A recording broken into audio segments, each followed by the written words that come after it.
It's all wrong. I'm sorry to say this. I'm sorry, but it's all wrong. Hey guys, this is Sharmili Sarkar and I am a UX writer, and today I'm going to tell you about the fundamentals of UX writing.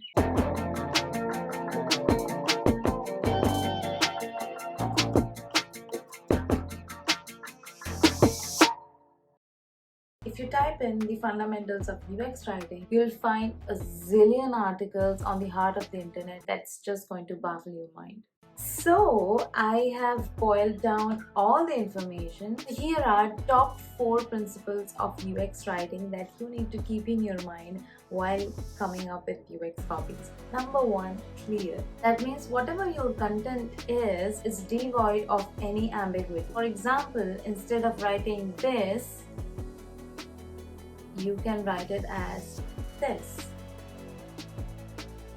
Basically, the main idea of writing clear copies is to make sure that the user does not misunderstand any part of the information. This also helps the user to understand the message properly and then take actions accordingly. Just make sure your copies are very clear. Use simple language as much as possible because using complex language is going to make this process harder. Now you might think, simpler language, does it mean that I look stupid? Definitely not. Simple language is for everyone, even for experts.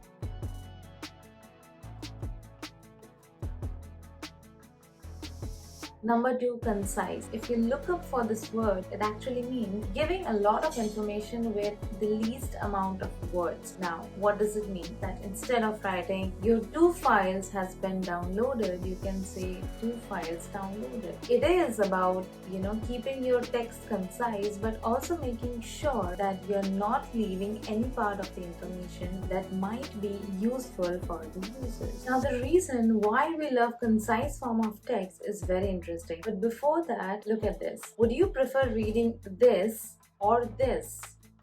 You prefer the shorter one, right? It's because as humans, we don't read online. You heard me right. We don't read online. We scan. Every time you search for something on the internet, you don't necessarily read every part of it, but you scan the major part of it to get the information that you are looking for. That's why there are different patterns of reading. So this study by Nielsen Norman Group back in 2006, they did eye tracking survey which tracked how people read online and found out there are different patterns of reading. And since there is this reading pattern, that's why writing concise texts are very important.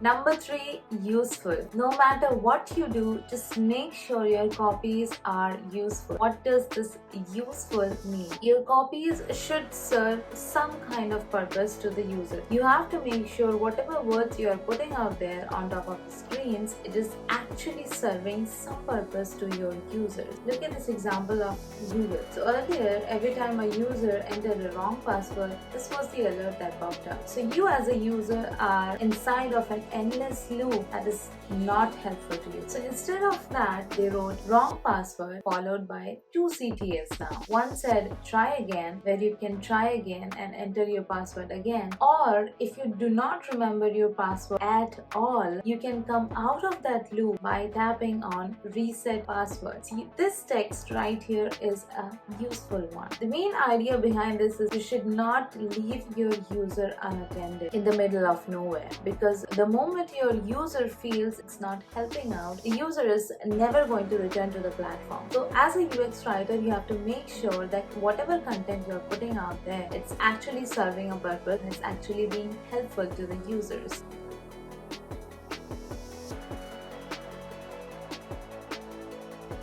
Number 4, brand voice and tone. Now in simple terms, brand voice is like a character. It's like a person. So imagine every brand as a person. Now you might ask, why is this important? It's important because if you use different kinds of applications, you'll find each of these applications have a persona. It's like a different person from the other one, right? If your brand is very friendly and open, and then you come up with copies and content that is very authoritative and assertive, it's going to break the cycle of user retention. The reason is that your user is is used to some group of language that you use as a brand. The moment you break that cycle, your user is going to get confused. It might say, "Why are you talking to me like that?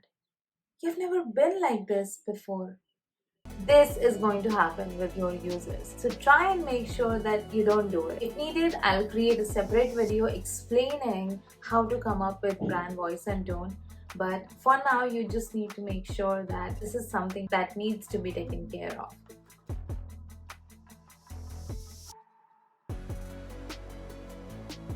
Okay, so that's it for today, guys. If you have any questions, feel free to drop a comment and let me know what you want to see next. If you want to learn more about UX writing, you can check out my other videos.